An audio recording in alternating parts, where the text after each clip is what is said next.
इसमें क्या है ये देखिएगा, ये तल अवतल आदि नीचे के 7 लोक हैं, इनमें पाताल लोक और ये अपनी पृथ्वी लोक जहां पर हम विराजमान हैं, और ये स्वर्ग लोक है। स्वर्ग के साथ ही नरक बना है, ये सारा स्वर्ग लोक है, ये आधा इसमें से नरक है। और ये परमात्मा इन तीनों भगवानों की, श्री विष्णु जी, ये विष्णु लोक अलग से है राजधानी इनकी, ब्रह्मा का लोक अलग है, श्री शिव का लोक अलग है। ये तीनों परमात्मा अपने अपने राजधानी में बैठकर और इन तीनों लोकों के प्राणियों को कंट्रोल करते हैं, पृथ्वी लोक, स्वर्ग लोक और नीचे ये पाताल लोक। इन 3 लोकों के ऊपर ये एक एक विभाग से के मालिक हैं, और ये है पूरा एक ब्रह्मांड।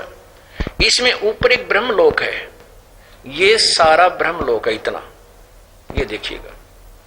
श्री रजगुण ब्रह्मा जी को कमल के फूल पर, और श्री विष्णु जी को शेषनाग पर, शेषनाग की सैया पर, और श्री महेश जी को ये कैलाश पर्वत पर रख करके युवा होने तक इनको अचेत रखता है, और अपनी पत्नी दुर्गा के द्वारा इनकी परवरिश जारी रखता। जैसे कोमा के अंदर व्यक्ति को पता नहीं होता तू कौन है, लेकिन उसको आहार मिलता रहता, उसका शरीर स्वस्थ रहता है, फिर उनको एकदम सचेत कर देता है। ये तीनों फिर एक एक विभाग के कंट्रोलर बना देता है। रजगुण ब्रह्मा से, रजगुण ब्रह्मा जी के शरीर से एक ऐसी शक्ति निकल रही है जिसके प्रभाव से सभी प्राणी, तीनों लोक के प्राणी संतान उत्पत्ति करते हैं। और भगवान विष्णु जी के शरीर से ऐसी शक्ति निकल रही है, वो सतोगुण, जिससे हम एक दूसरे में ममता, परिवार में आपस में प्रेम, भाई बहन का प्यार, संपत्ति में मोह, ये हमारे वश का नहीं, कैसे दूर हो जाए। ऐसे ही तमोगुण भगवान शंकर जी, भगवान महेश जी के शरीर से ये तमोगुण शक्ति अपने ऑटोमेटिकली निकल रही है, और सबको यहाँ जितने भी 3 लोक के प्राणी सब पर प्रभाव डालती है। जैसे पुण्यात्माओं पहले आप जी को उदाहरण देते हैं कि रजगुण प्रधान अक्षेत्र क्या है, सतगुण प्रधान अक्षेत्र कैसा है, और तमोगुण प्रधान अक्षेत्र कैसा बनाया है। ब्रह्मलोक के ऊपर के क्षेत्र में, लास्ट में, जहां कोई नहीं जा सकता, वहां पर ना ब्रह्मा जी जा सकते, ना विष्णु जी जा सकते, ना शिव जी जा सकते। वहां केवल दुर्गा भी इस काल ब्रह्म की अब सब इच्छा से वहां जा सकते हैं, नहीं तो इसका भी अलग से लोक बना रखे। अब जैसे एक मकान में 3 कक्ष हों, एक कक्ष में अश्लील चित्र लगा रखे हैं, नग्न तस्वीर लगा रखी है, वहां जब जाता है इंसान तो उसके अंदर एक उलट सुलट बकवाद मन में ऑटोमेटिकली प्रारंभ हो जाती है, और जब तक उस कक्ष में रहता है उसका वैसा ही स्वभाव रहता है। और दूसरे में लगा रखी है साधु संत फकीरों की, महापुरुषों की। जब उस कक्ष के अंदर जाता है व्यक्ति तो वहां जाकर के उसका एकदम शांत विचार हो जाते हैं, और परमात्मा से डरता हुआ हर सोच विचार रखता है। और तीसरे में है शहीदों की, देशभक्तों की, उसमें जाते उसके विचार उन्हीं जैसे क्रांतिकारी हो जाते हैं, और उसी तरह का उसका मनोबल बन जाता है। ऐसे इस काल भगवान ने, इस सदाशिव ने अपनी सूझबूझ से ब्रह्मलोक के ऊपरले क्षेत्र में जो बिल्कुल गुप्त है, वहां इसने 3 स्थान बना रखे, और वहां अपनी पत्नी दुर्गा के साथ ये 3 रूप धारण कर लेता है। जब ये रजोगुण प्रधान क्षेत्र में होता है तो ब्रह्मा रूप धारण कर लेता है, 5 मुंह बना लेता है, और दुर्गा को अपने साथ रखता है सावित्री रूप में। इनके संयोग से जब पुत्र उत्पन्न होता है उसका नाम ये, वो रजोगुण युक्त हो जाता है, उसका नाम ब्रह्मा रख देते हैं। और दूसरे क्षेत्र में जब ये सतोगुण प्रधान क्षेत्र में जाता है तो वहां विष्णु रूप धारण कर लेता है, महाविष्णु, और दुर्गा को लक्ष्मी रूप धारण करा लेता है। वहां जब तक ये उसमें रहते हैं, जब तक इनसे बच्चा उत्पन्न नहीं होता तब तक सतोगुण प्रधान क्षेत्र में होते हैं। तो वहां जो पुत्र उत्पन्न होता है उसको वो सतोगुण युक्त हो जाता है, उसका नाम ये विष्णु रख देते हैं। और तीसरा ये तमोगुण प्रधान क्षेत्र में जब ये जाता है तो सदाशिव रूप धारण कर लेता है, और दुर्गा को महापार्वती रूप में रखता है। और इन दोनों के संयोग से जो पुत्र उत्पन्न होता है वो ऑटोमेटिकली तमोगुण युक्त हो जाता है, उसमें वैसा ही स्वभाव भर जाता है। इन तीनों पुत्रों से ये काल भगवान अपने 21 ब्रह्मांड की पर जैसे एक ब्रह्मांड में अब सृष्टि चल रही है, तो प्रत्येक ब्रह्मांड में रजगुण ब्रह्मा से हम एक दूसरे के साथ प्रत्येक प्राणी जो है ना सृष्टि कर्म करके संतान उत्पत्ति करता है, जीव के बस की बात नहीं। और आपस में ममता, माता पिता में मोह, पति पत्नी का प्रेम, भाई बहन में ममता, अपनी संपत्ति में जो मोह, ये भगवान विष्णु जी के सतोगुण के कारण है। और तीसरा जो तमोगुण है, जरा सी बात पर लड़पड़े, लट्ठम लट्ठा, गोली चल जा, मृत्यु को प्राप्त हो जा, राजा लड़ पड़े, लाखों लोग मर जा।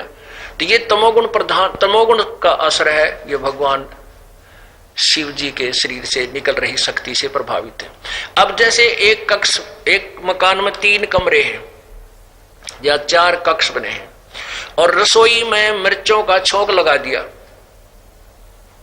अब वो मूल वस्तु, साकार वस्तु तो है रसोई में, और उसके निराकार पर शक्ति ने जाकर कहां प्रभावित कर दिया, तीनों कक्षों में बैठे व्यक्ति छीकम छीक हो गए, उनके बस की बात नहीं। ऐसे ये भगवान तीनों अपनी अपनी राजधानियों में रहते हैं और इनके शरीर से निकल रही वो शक्ति हम तीनों लोक के प्राणियों को ऐसे प्रभावित कर रही है, जीव के बस का नहीं। इसके लिए हमें क्या चाहिएगा, वो एंटीबायोटिक मंत्र हैं, वो सवशम वेद में, सूक्ष्म वेद के अंदर है, वो इस दास को प्राप्त हुए, उनसे ये राहत मिलेगी, हमें बहुत राहत मिलेगी। अब प्रसंग चल रहा है कि ये एकदम प्रसन्न खड़ा हो गया कि ब्रह्मा विष्णु महेश के माता पिता कमाल कर दी। अब जो दास ये वर्बली बता रहा है तो श्रोताओं को एकदम उथल पुथल हो रही होगी कि घर की गड़का बतावा है, अपने मनमानी बातें बोल रहा नहीं। दास एक शब्द भी आउट ऑफ जो है सदग्रंथ नहीं बोलेगा, पहले वर्बली बोलेगा, फिर आपको रूबरू कराएगा सदग्रंथों को, देखिएगा। क्योंकि ये प्रसंग ऐसा है कि काफी समय चारों तरफ से प्रमाण करके फिर जो दास लास्ट में जो कंक्लूजन निकालेगा उसकी इंतजार करना। अब आपको सबसे पहले शिव पुराण दिखाते हैं, जिसमें यह प्रमाणित होगा कि ब्रह्मा विष्णु महेश जी की उत्पत्ति दुर्गा और काल से हुई। काल कौन है? ये सदाशिव है। ये देखिएगा पवित्र शिव पुराण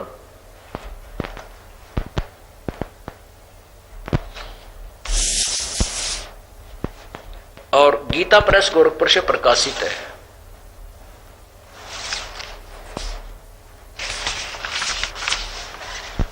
संक्षिप्त शिव पुराण, संपादक हनुमान प्रसाद पोदार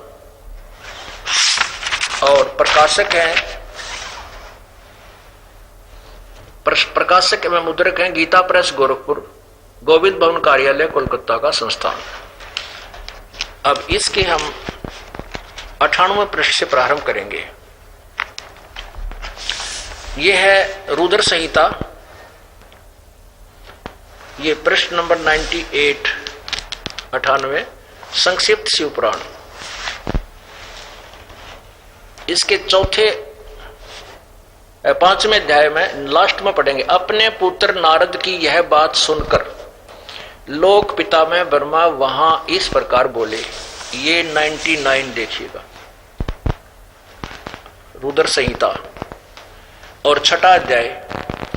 ब्रह्मा जी ने कहा, ब्रह्मन नारद जी को बोल रहे अपने पुत्र नारद को, ब्रह्मा जी ने कहा, ब्रह्मन देव शिरोमणे, तुम सदा समस्त जगत के उपकार में ही लगे रहते हो। तुमने लोगों के हित की कामना से बहुत उत्तम बात पूछी है। जिस समय चराचर जगत नष्ट हो गया था, सर्वत्र केवल अंधकार ही अंधकार था, न सूर्य दिखाई देते थे न